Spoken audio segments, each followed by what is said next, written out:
Pico de Gallo. La charla, el encuentro, está aquí. Pico de Gallo. Comenzamos. Ya se habla de que de los 60 programas que maneja Zagarpa, 30 les van a meter mano. No sabemos si van a desaparecer, los van a fusionar, pero sí hay una reestructuración para el próximo año. Entonces, de ahí la importancia de platicar con Carlos Matuc López de Nava, y más ahora también que ya se dio a conocer resultados de pobreza, en donde queda claro que todavía hay una gran desigualdad dependiendo de la región. Los pobres extremos, los mayores pobres extremos están en zona indígena, luego en zona rural y luego en las zonas urbanas. Entonces sí hay una desigualdad todavía para el campo y más para la gente en el sector indígena. Primeramente, antes que nada, señor diputado, gracias por acompañarnos. Gracias, Tony. Muy buenos días y gracias por esta invitación. Diputado, pues me gustaría iniciar con estos datos de pobreza. Podemos decir que todavía se está en deuda con el campo mexicano, todavía hablar de que hay más pobreza en el campo en comparación de las ciudades. Pues eso nos dice que hay servicios públicos que todavía no tiene el campesino, ya sean educativos, ya sea de salud, ya sea drenaje. ¿Cuál es su punto de vista sobre estas cifras que muestran esta desigualdad? Bueno, me comentan lo que agregamos ahí, las cuestiones técnicas. Bueno, le mencionaba el tema de desigualdad para el campo.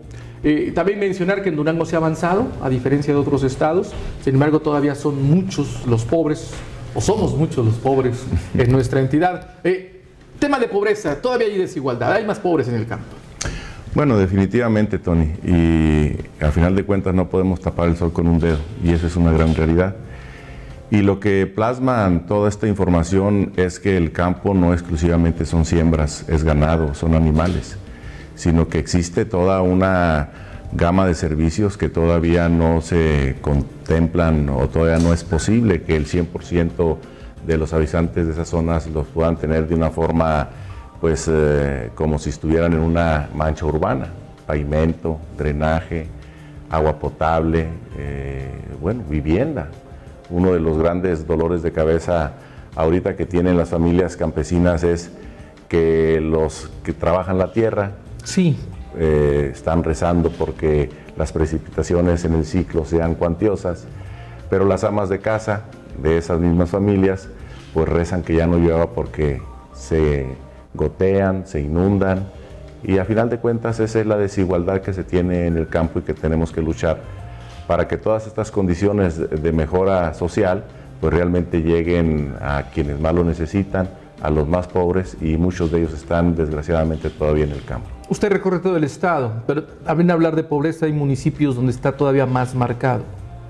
Sí, yo diría que hay un gran esfuerzo, un gran trabajo que se viene realizando por las diferentes áreas de gobierno, la federal, la estatal, la municipal, pero que todavía hay condiciones en las cuales tenemos que hacer un gran trabajo. Y bueno, el esfuerzo que se realizan por los campesinos para tener ingresos suficientes para cambiar esas condiciones, pues definitivamente están dentro de las políticas públicas que el campo mexicano requiere. Y ahí la CNC es donde está haciendo pues lo conducente para que en esta reforma al campo estas políticas realmente impacten, beneficien y cambien las condiciones de vida de muchos de los campesinos que lo merecen. A final de cuentas también son mexicanos que se encuentran en una comunidad y que requieren el desarrollo, acercarles la educación a sus hijos, que la salud no sea una condicionante difícil los fines de semana. A final de cuentas, reitero, todo lo que implica el bienestar social y que realmente debe de estar pues dentro de lo que el campesino, la gente rural, pueda percibir para tener unas mejores condiciones de vida. Se ha avanzado, Durango se ha avanzado en abatimiento de pobreza, tanto pobreza extrema como pobreza general. Yo ahorita le preguntaba a usted, ¿hay municipios más pobres en comparación a otros? Por ejemplo, si hablamos de la mayor pobreza, ¿hablamos del semidesierto? Pues yo diría que de la zona indígena. De la zona indígena. Mezquital, Pueblo Nuevo. Mezquital, Pueblo Nuevo, allá en la zona sierra, muy metidos, donde el llevar los servicios pues tiene un costo muy diferente a un municipio que está cercano, como puede ser Guadalupe Victoria. donde tiene condiciones completamente diferentes, Poanas, Vicente Guerrero, Pánuco de Coronado, Canatlán. Yo diría que ahí todavía hay un gran esfuerzo que se está realizando, comunicación, donde sí, ya prácticamente en toda la zona indígena se tienen condiciones muy diferentes, donde antes hacían 5 o 6 horas, hoy están haciendo prácticamente 40, 50 minutos a la cabecera municipal, y bueno, de ahí la hora y media que se realiza a la capital. Entonces, ese esfuerzo que se realiza realmente está marcado en que se busca que esas condiciones para que salgan de la pobreza extrema, pues se está realizando. Pero reitero, también tenemos que hacer un esfuerzo en la parte productiva para que ellos también tengan pues el ingreso suficiente para poder sacar adelante a la familia en lo económico, en el vestir, en la alimentación y bueno, todos los beneficios y servicios que puede presentar una verdadera comunicación, cercanía con la capital que refleja pues también esos servicios. ¿El indígena también forma parte de la CNC? También forma parte de la CNC. Estamos con una área de atención, diariamente recibimos a gente de esa zona del estado, en donde en todos los rubros, reitero, de salud se le hacen gestiones, de educación se le hacen gestiones, en cuestiones jurídicas, mucho que también vienen a solicitarnos el que los podamos ayudar y bueno, particularmente también los servicios que prestamos en el vínculo con las diferentes áreas agropecuarias de los gobiernos de los diferentes niveles. Carlos Matuc, ¿qué reporte tiene usted de este ciclo agrícola? Porque usted lo mencionaba, dice, nos ha llovido, ¿sí, ha llovido ya de más? ¿O todavía se puede plantear un buen año agrícola? Bueno, yo diría que hay condiciones para un buen año agrícola. Complicado por la falta de piso que se tiene, que no ha permitido que el 100% de la área cultivable esté sembrada, que nos genera mucha inquietud porque los tiempos se nos pasan. Hubo un planteamiento de la siembra de frijol negro que tiene su periodo de 110 días. Así es. Que esto acorta muchísimo en los tiempos a comparación del pinto y que prácticamente su ciclo se cerró en fechas técnicas el 20 de julio y con esto pues obviamente no permitió que estas precipitaciones al campesino le diera la oportunidad del trabajo de sembrarlo. Sí, conforme avanza ya es mayor el riesgo, ¿no? Es mayor el riesgo porque históricamente pues puede haber heladas tempranas que en el ciclo pues no le permita realmente tener el periodo pues cumplimiento de vegetativo y obviamente con esto que no se tenga una producción. Obviamente el campesino siempre ha tomado el riesgo, pero al final de cuentas hay que ponerle también las situaciones, la información técnica para que este riesgo sea el menor posible. De por sí ya el tirar una semilla ya implica un riesgo en muchas condiciones. Si nos llueve de más, como es el caso, si no hay precipitaciones en la temporada de floración, si tenemos granizo o si se nos retira también las precipitaciones, que implica que pues, el proceso vegetativo no se cumpla de una forma eficiente y con esto pues obviamente las bajas producciones. O sea, el campesino siempre lleva un alto riesgo en su actividad y bueno, en ese sentido por eso la parte gubernamental tiene que aportarle las mejores condiciones, la semilla, la capacitación, pues obviamente los programas de tecnificación. Tenemos una gran debilidad en el Estado, Tony. Sí. Y eso lo sabemos que prácticamente el 80% de nuestras áreas cultivables son de temporal, condiciones de mucho mayor riesgo porque dependemos de las precipitaciones como vengan, en exceso o en falta.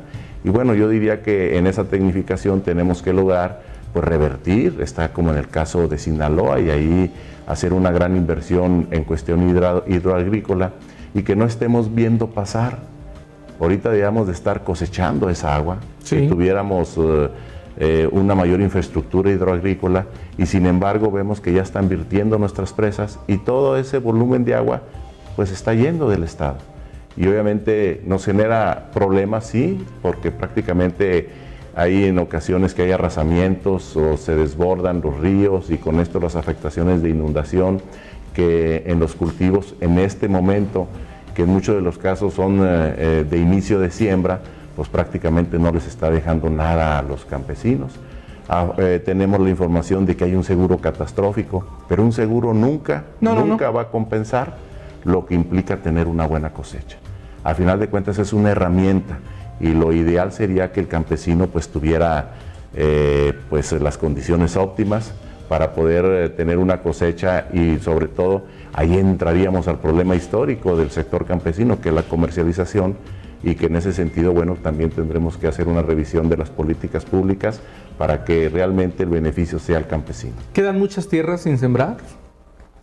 Tony, yo hasta el día de ayer tenemos información que debemos de andar entre un 45-50%, sea lo mucho, del área cultivable de frijol. De frijol. Y que esto pues obviamente implica pues una inquietud de parte de los campesinos, porque no deja de ser una ilusión, claro, sembrar una parcela para tener una cosecha y con eso tener un ingreso pues en beneficio de la familia.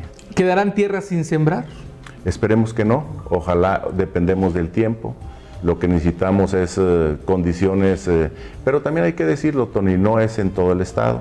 Prácticamente la zona norte de Rodeo hacia Hidalgo, Campo, sí, El Oro, no ha tenido estas precipitaciones tan cuantiosas que hemos tenido en Victoria, Puanas, Pánuco de Coronado, Canatlán, Ideal, la zona Sierra, Pueblo Nuevo, bueno, Xúchitl, que también hemos tenido algunos problemas de información de afectaciones, que ya deberemos de andar en números hasta el día de ayer por encima de las 900 hectáreas que hemos tenido reportes, y que nosotros hemos pasado a la autoridad para que exista una supervisión y que realmente pues tengan en el levantamiento del programa Cadena pues una posibilidad de poder recuperar algo, pero yo diría más en el momento en que estamos, pues darle otra semilla de avena para que al menos puedan tener la esperanza de cultivar un forraje. ¿Qué tan rápido reacciona el gobierno ante estos cambios climáticos?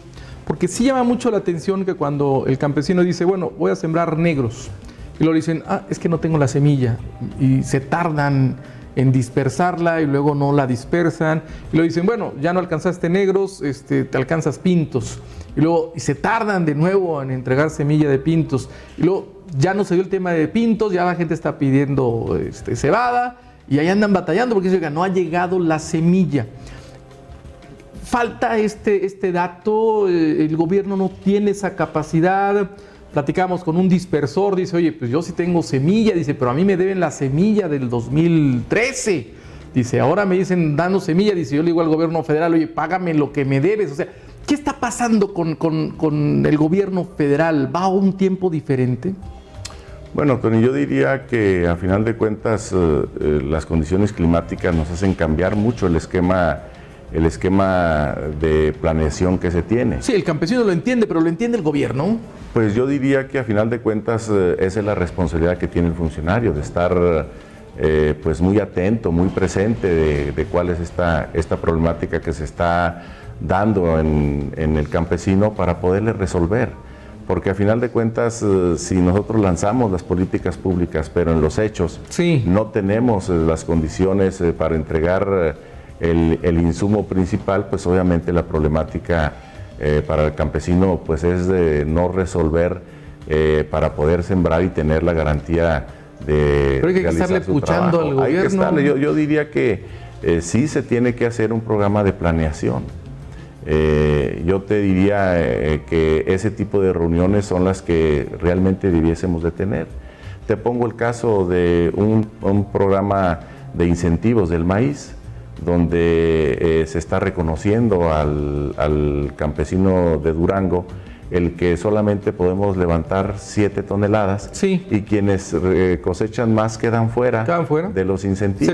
Se elevó el reconocimiento de productividad por hectárea. Se elevó, bueno, es un buen resultado. Ese sí, es un buen resultado, sí, que hicimos una convocatoria en tiempo para quienes van a sembrar y cosechar en este 2015.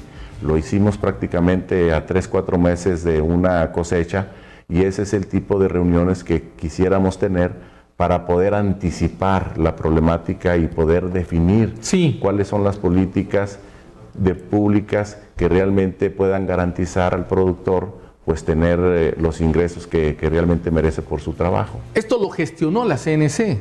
Esto lo gestionó la CNC conjuntamente con el sistema Producto Maíz. Así es. Porque queremos tener ese vínculo de cuál es la problemática de cada sistema producto. El sistema Producto Manzana tiene su problemática, el sistema Producto Tomate tiene su problemática y bueno, el sistema Producto Frijol también tiene su problemática. Y quisiéramos anticipar la problemática que se presenta con las autoridades, sí, para poder anticiparnos.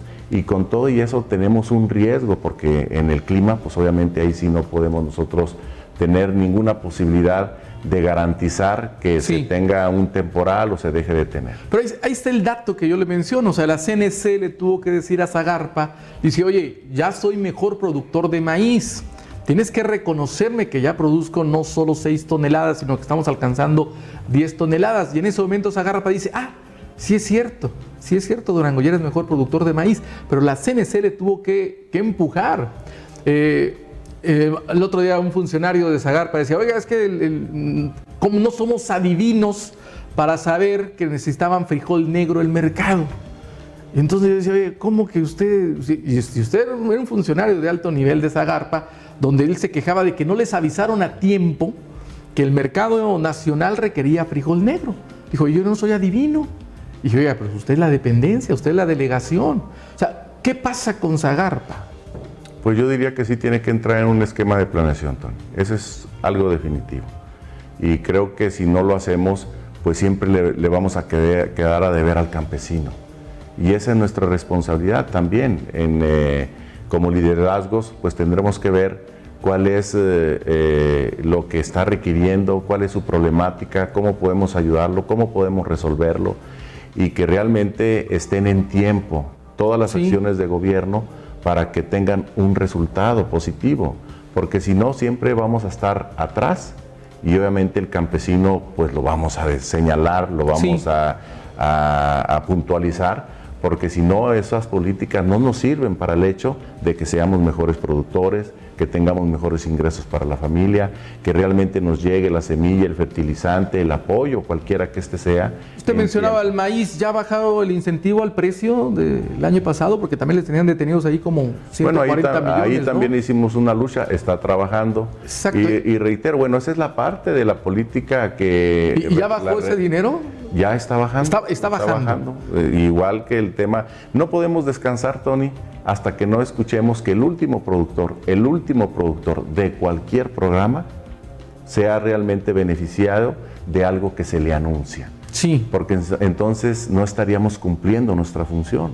Y nuestra función es de representatividad del campesino ante la autoridad para que esos programas realmente sean funcionales al sector y que realmente con eso podamos seguir impulsando esta actividad en Durango, que a final de cuentas es una actividad que representa en el PIB, pues prácticamente uno de los más importantes, si no el más. Yo creo que estaría en este momento el minero por encima, pero a final de cuentas la actividad agropecuaria pues representa porcentualmente un ingreso importantísimo en el Estado, ¿no? Bien, entonces el gobierno le dice al productor de maíz, te voy a dar un incentivo al precio, al del frijol le dice, te voy a dar un incentivo a la calidad, y luego se lo detiene, se lo congela, no se lo baja. A ese punto iba Carlos Matuc. O sea, hay que estarle jalando al gobierno federal, no sé si al gobierno, sean funcionarios, hay corrupción, hay negligencia, o sea, hay que estarles jalando siempre para que le cumplan al campesino. No son eficientes. Definitivamente yo te diría, Tony, que es una circunstancia que se da y que tenemos que ver cómo la mejoramos para que no tengamos cada año este tipo de señalamientos que a final de cuentas están ahí permeando en la sociedad, permeando en el sector campesino. Pues por eso el campesino está enojado. Esto hace que no sean reconocidos esos programas y a final de cuentas los tornemos como ineficientes. Sí. Cuando vienen realizando una actividad en favor del campesino, reconociéndole su actividad y que representa un incentivo para seguir realizando esta actividad, ¿no? Bien, entonces lo del maíz está bajando. Lo del frijol está bajando. O sea, van ahí los tiempos. Pero también quiero ser muy claro, no se ha terminado. No se ha terminado. No se ha terminado y nosotros estaremos pendientes hasta que el último campesino tenga su subsidio, su incentivo, su apoyo que le fue anunciado en cualquiera de los programas de gobierno. ¿Qué necesita Zagarpa para ser más eficiente? Pues yo creo que tener una anticipación, una planeación y bueno, en este sentido nosotros vamos a hacer dentro de nuestra convención nacional pues los planteamientos que la organización le realiza por medio de este Consejo de Desarrollo Rural para que sus políticas públicas pues vayan orientadas pues en beneficio de los campesinos. Ramas muchísimas, sí, porque ahí tenemos que incluir no exclusivamente lo que se realiza en Durango, que somos ganaderos, que somos agropecuarios, pero también en otras partes del país pues está el sector cañero, está el café. Bueno, a final de cuentas es una política agropecuaria que tiene que permear hacia los diferentes sectores y en esas generalidades pues tenemos que estar incluidos todos. Bien, vamos a hacer una pausa. Ahorita regresando hablaremos del presupuesto base cero. Se dice que viene menos dinero en todos los rubros.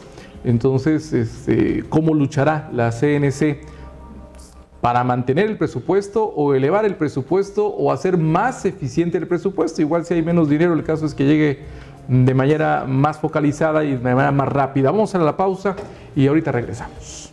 8 de la mañana, 35 minutos. Le preguntan al líder de la CNC qué pasó con el apoyo de los tractores. Esa es una pregunta. También señalan, tengo aquí los números telefónicos de las personas que están enviando algunos mensajes. Se lo haremos llegar, por supuesto, al diputado para que les dé un seguimiento muy personal. Dice Tony, la semilla que nos dieron es de pésima calidad. Está pintadita. A ver si la cebada no llega para el día de finados. Muy mala planeación de ambos, Zagarpa y Estado. No está sembrado el 50% y para acabarla, lo que ya está sembrado, hay que hacer la evaluación de lo afectado. Esto es en Guadalupe, Victoria. Bueno, están esos tres temas. ¿Qué pasó con los tractores? El programa de tractores, Tony, ya bajó el 50%. En esta primera etapa hubo algunos problemas porque el presupuesto que entregó el productor no correspondía con el tractor que iba a entregar y eso ha retrasado. Sí. Y sobre todo también hay que decirlo, las empresas no estaban preparadas. Es que fue un número muy grande. Un número muy grande. Que aventó Peña Nieto en todo el país. Y bueno, ya tenemos prácticamente la certeza de que este otro 50% en próximas fechas ya estará también entregándose. ¿Cuántos tractores logró bajar la CNC para Durango? La CNC para Durango prácticamente logró bajar 280 tractores. 280 tractores. De esos 500 que van a estar en el estado. Bien, el tema de la calidad de la semilla, ¿están estado ustedes al pendiente de la calidad? Bueno, sí lo hemos estado y ahí sí nos interesa mucho que nos pasen el reporte. No sé de qué semilla sea, si de frijol o de avena, porque hubo los dos programas que se estuvieron entregando. Hay otro de cebada, entonces sí nos gustaría que nos pasen la información para también, compañeros campesinos, es bien importante que no permitamos que nos entreguen calidad de pésima, semilla de pésima calidad, porque a final de cuentas el programa es muy claro, es semilla con calidad de siembra y en ese sentido pues obviamente tenemos que ser lo exigentes para que nos entreguen lo que se nos está ofertando. Señor, el presupuesto base cero. ¿Cómo le va a hacer la CNC? Hay que pelear por el campo. Usted, a través de ese nombramiento nacional, pues también tendrá que pelear por Durango, ¿no? Así es, Tony. Bueno, y definitivamente hoy se refuerzan lo que son las acciones de gestión. Y bueno, ahí estaremos conjuntamente con la bancada de la CNC, que es una bancada organizada, que es una bancada que trae perfectamente bien los planteamientos. Y que reitero, el Consejo que se reúne año con año y que a final de cuentas ahí hace el planteamiento en 7 mesas, va orientado a que estas políticas se reflejen en acciones de gobierno vinculadas pues obviamente con el interés del sector campesino. Tendremos esa oportunidad de estar presentes, prácticamente ya estamos a un mes de la convención nacional de la CNC. Ahí te diría que bueno, nosotros haremos todo lo conducente para hacer los planteamientos que van en específico en los rubros diferentes del sector. Nosotros tenemos una gama muy importante porque el semidesierto tiene una actividad diferente a lo que tienen los llanos. La zona de la laguna, pues tenemos la cuenca lechera, tenemos una área muy importante que se ha definido y se ha orientado hacia la engorda. Tenemos que cuidar nuestra exportación de ganado, tenemos que impulsar que los centros de acopio, realmente el sector social pueda estar pues aprovechando los precios que se tienen posiblemente ya en el esquema de exportación, pues obviamente que quede con esta posibilidad, que no seamos excluidos y con esto pues obviamente que no encontremos ese beneficio que tanto se ha buscado en la apertura de la exportación. Pues nuestra área forestal, porque también sí, Pueblo Nuevo es una región que tiene esa actividad, y toda la zona sierra, pues tenemos que estar muy pendientes de cómo encontrar dentro de estos presupuestos, reitero, pues el que se impulse todas estas actividades, y ahí la organización pues definitivamente de la mano con nuestro máximo líder, el senador Manuel Cota, traemos esa claridad de poder realizar las gestiones suficientes para que este presupuesto sea base cero, realmente sea un incentivo en el que podamos direccionar recursos a la actividad agropecuaria en el país. ¿Más dinero para Acerca? Le pregunto esto porque obviamente Acerca, ahí está el incentivo a los maiceros y está el incentivo a los frijoleros. ¿Debe permanecer los 2 pesos para el próximo ciclo? Yo diría que sí, Tony. Yo diría que sí, pero se tiene que eficientar y se tiene que dar cumplimiento a lo que se pacte, a lo que se ofrezca, y sobre todo en tiempos, para que esto sea un beneficio para los campesinos. ¿Qué hay que eficientar? Pues definitivamente la organización de la... ¿Qué le cambiaría a usted al esquema que recién, bueno, todavía no concluye, para empezar? ¿Qué le cambiaría? Pues la mayor eficiencia en tiempos, para que en este sentido el campesino tenga el recurso de una forma más oportuna y que le sirva para los momentos en los que está requiriendo los trabajos de siembra del próximo ciclo siguiente. Porque si no, pues obviamente es algo que vamos a cuestionar año con año, y que esto pues obviamente también sea un aporte para que el precio del frijol pues se mantenga en un estándar donde sea particularmente un negocio el poder tener esta actividad. ¿No es demasiada burocracia del tema del...? Porque luego el campesino dice, oiga, tráigame su comprobante de domicilio. Y luego, como pasa el tiempo, dice, ahora actualíceme su comprobante de domicilio. El campesino dice, no me voy a cambiar de casa. Pues si ya le comprobé que vivo en tal lugar, ahora ¿por qué quiere que se lo actualice? O sea, ¿no es demasiada burocracia la que está planteando el gobierno? Bueno, definitivamente yo te diría que sí, pero también entendemos cuáles son los esquemas de transparencia, que también es una exigencia, porque lo que queremos es certeza de que el recurso que se asigna a un programa realmente lo reciba el campesino, y no tengamos la duda, que no tengamos el señalamiento de que se le está entregando a alguien que ni sembró, a alguien que no cosechó, a alguien que realmente ni está inmerso en la actividad, pero por X o Y circunstancia está en un padrón, porque ese es uno de los mayores señalamientos que se tienen por los propios campesinos. Le estás entregando semilla a alguien que no siembra, le estás entregando el recurso a alguien que no cosecha o que no metió dentro del programa, pero por estar dentro de un padrón, pues nos deja exentos o nos deja fuera. Entonces, ¿no es un tema de corrupción, es un tema de transparencia de padrones? Yo diría que es una de actualización de padrones, y bueno, pues ahí también tendremos que ser muy exigentes en esa parte, que ya no nos vayan a decir que el próximo año van a reiniciar un padrón cuando ya tenemos un historial que nos dice en dónde, cómo se llama, en qué lugar está, cuántos hijos tiene, porque al final de cuentas toda esa información es la que nos están pidiendo. En ocasiones es en exceso, y sin embargo el campesino ha accedido y la ha otorgado, porque al final de cuentas lo que requiere es el beneficio de un apoyo, de un incentivo que viene a compensar los precios en el mercado y que con esto pues hace rentable, porque en ocasiones la utilidad, Tony, es ese apoyo. Sí, sí. Y bueno, en ese sentido pues tendremos que eficientar para que los productores lo reciban en tiempo y forma, y creo que ahí hay un trabajo que todavía tenemos que realizar. En otro tema, ¿hay confianza? ¿Sí se va a abrir la frontera de los Estados Unidos para la exportación de ganado? Bueno, nosotros tenemos entendido que sí.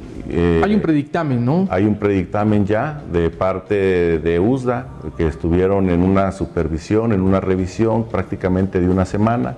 Ellos escogieron a dónde ir, a quién revisar, a quién auditar, y bueno, los resultados han sido muy favorables. Esto afortunadamente ya se reflejó en la subasta de los últimos días, donde ya prácticamente se duplicó el precio que se tenía en el mercado. Sí, ya le fue mejor a los ganaderos. En este sentido, creemos que ya el dictamen, pues prácticamente es ya nada más un trámite que se está realizando, y sobre todo que en el mes de septiembre, donde inicia la cosecha ya de este periodo de la exportación de becerros, pues sea una realidad para los campesinos. El año pasado, Tony, se exportaron en números, tenemos ahí el conocimiento, el dato, 6,000 cabezas de ganado, porque estaba restringida, pero era tanta la restricción que prácticamente estaba cerrada. Cuando tenemos un historial de exportación de hasta 250,000 cabezas de ganado. Ese es el nivel de afectación de lo que implica para el Estado el no tener la apertura de la frontera para la exportación del ganado duranguense.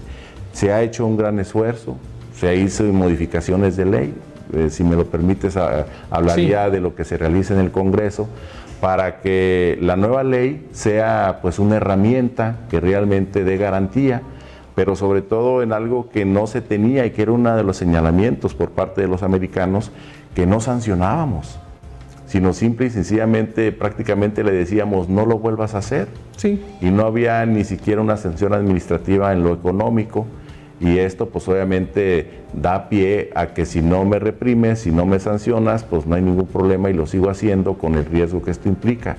Hoy ya hay una modificación del Código Penal donde en 3 niveles, si tú haces una movilización en donde no des la garantía a la autoridad y se te detenga, pues tienes una sanción económica y tienes una sanción en lo penal que va hasta la detención de 1 a 2 años.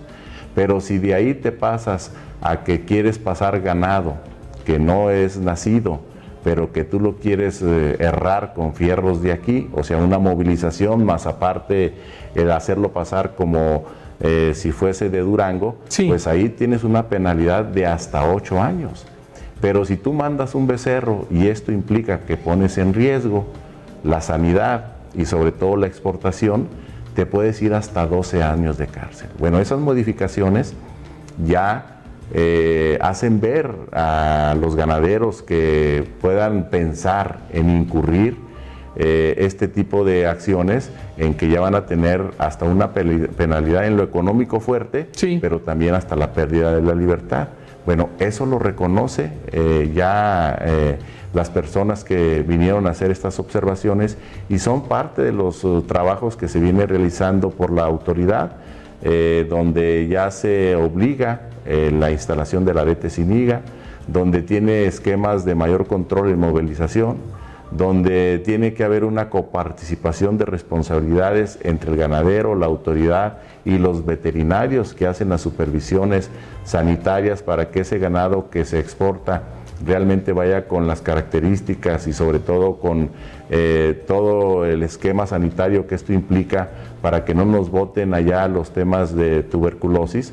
Pues esto obviamente nos ha dado la certeza de que sigamos impulsando esta actividad para que sea rentable, para que la sigamos en crecimiento y pensemos en otro estatus, y con esto pues obviamente para el beneficio del ganadero, que tendrá en su becerro un ingreso importante para la familia. Entonces Durango endurece sus leyes, pero eso es a favor del propio ganadero, ¿no? Al final de cuentas venderá su becerro más caro. Y tendremos también que decirlo, Tony, hay situaciones en las que se está, y tenemos reporte aprovechando por algunos personajes que obviamente también tendremos que revisar en la movilización y que no los estén, pues yo diría, presionando, pues ahora sí que hasta robando a los propios ganaderos, ¿no? Entonces, creo que todavía hay tarea por hacer, pero a final de cuentas se ha venido generando en favor de los productores, que afortunadamente ya en los hechos, allí en la subasta, en la venta, pues obviamente el ganadero ya puede vender a mejor precio su ganado. Hay ganaderos que se quejan de la policía ganadera, precisamente, dicen, oigan, vienen y me extorsionan. ¿Hasta dónde, con quién quejarse, qué hacer en estos casos? Porque la gente no confía en la policía, no en toda, hay policía muy corrupta. Bueno, Tony, yo ahí diría, y nosotros nos ponemos, porque esa es parte también de nuestra responsabilidad como representantes del sector, que nos hagan llegar los datos de en dónde y quiénes, si se tienen los datos de los números de patrulla, para nosotros hablar con la autoridad. Es algo que no podemos permitir, que se esté, pues como tú lo dices, pues presionando de esa forma al campesino, que de por sí sus ingresos no son lo que quisiéramos, para que en el camino pues le vayan bajando de 100 pesos.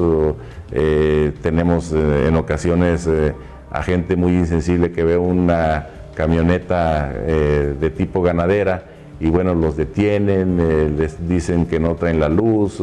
Bueno, todo este tipo de esquemas también hemos estado muy pendiente, y en un diálogo que hemos tenido con la autoridad referente a esta problemática, pues hemos tratado de minimizar que este tipo de acciones se realice, pero ahí sí dependemos de la información que nos pasen pues, la gente del campo, que les pueda suceder este tipo de circunstancias. Entonces sí los defiende.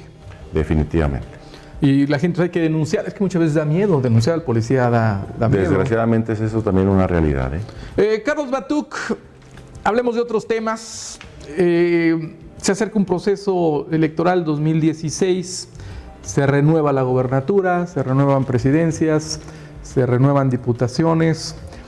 ¿Qué tan exigente será el sector para que sean tomados en cuenta sus perfiles para estos espacios que le estoy mencionando?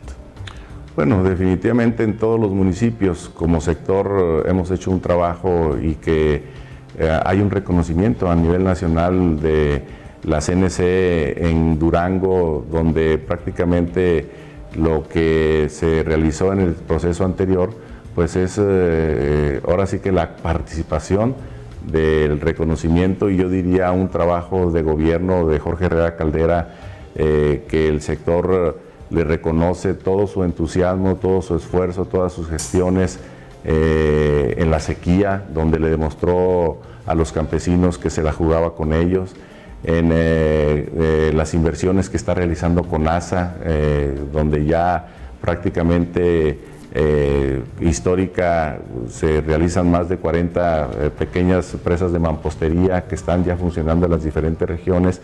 Bueno, en ese tenor hay un reconocimiento del sector a las políticas que se realizan, y bueno, se vieron plasmadas en lo que es el proceso electoral, y definitivamente en ya lo siguiente pues hay cuadros importantes en cada municipio que buscarán pues dentro de sus perfiles ser tomados en cuenta, y bueno, ahí el respaldo de la organización definitivamente siempre estará sustentada a esos cuadros que son importantes en cada región del estado. Porque ahorita, ¿cuántos diputados cenecistas hay en el Congreso? En el Congreso somos 9 diputados. 9 diputados. 8 diputados cenecistas. 8 diputados cenecistas. Así es. Y se ha logrado precisamente, hablar de un tema ganadero, pues hablar ahí del conocimiento de los temas, ¿no? Así es. Y bueno, en el Congreso de la Unión también hay una bancada muy importante que actualmente dirige Rubén Escajeda, y que Javier Santillán seguramente será el próximo también coordinador de la bancada de la CNC, y que en este reconocimiento pues también nosotros tendremos un vínculo con nuestros cuadros, que tenemos perfiles muy importantes ganadores en Durango, como es el propio profesor Óscar García Barrón, que ha demostrado pues ser un cuadro importante, conocedor del tema y que bueno, va a estar allí en el Congreso de la Unión, pues obviamente en defensa de la problemática del campo. Carlos Matuc, ¿va usted a pelear por el gobierno del Estado para la candidatura por el PRI? Bueno, Tony, yo te diría que yo estoy trabajando y soy un hombre con principios y te diría que en ese sentido tengo una responsabilidad que es en el Congreso. Y ahí es donde nos estamos abocando al 100% para ayudar en esta problemática y responsabilidad que tenemos ahí, y obviamente en el sector que tiene una problemática muy específica, que es que los campesinos tengan una representatividad para que logre hacer sus siembras, para que logre tener los insumos, para que logre tener el apoyo de los gobiernos, y en ese sentido te diría que ahí está ocupado el 100% de mi tiempo. Y la candidatura a gobierno, bueno, menciono este tema porque estamos hablando, por ejemplo, ahorita mucho del campo, pero por ejemplo hablar de Carlos Matuc, pues también es hablar de una persona dedicada al comercio. Ya fue incluso aquí en la propia presidencia municipal de Durango, o sea, hay un conocimiento también de la ciudad, de sus demandas, de sus exigencias, de su problemática, y ahorita pues en este espacio hemos hablado de los temas del campo, o sea, hay un conocimiento, por así decirlo, de los 2 Durangos o de los 3 Durangos, que también hablamos del sector indígena. ¿Buscará usted la candidatura? Bueno, Tony, te vuelvo a reiterar. ¿O la está buscando ya? Los trabajos que están enfocados de Carlos Matuc son en la actividad que tiene como responsabilidad en el Congreso, en la actividad que tiene como responsabilidad en la Liga de Comunidades Agrarias, que son arduas, que son fuertes, y que a final de cuentas el partido tiene sus tiempos, tiene sus convocatorias, y en ese tenor nosotros seremos muy respetuosos. Y te diría, Carlos Matuc está trabajando en favor de los campesinos y está haciendo su trabajo muy fuerte en el Congreso del Estado.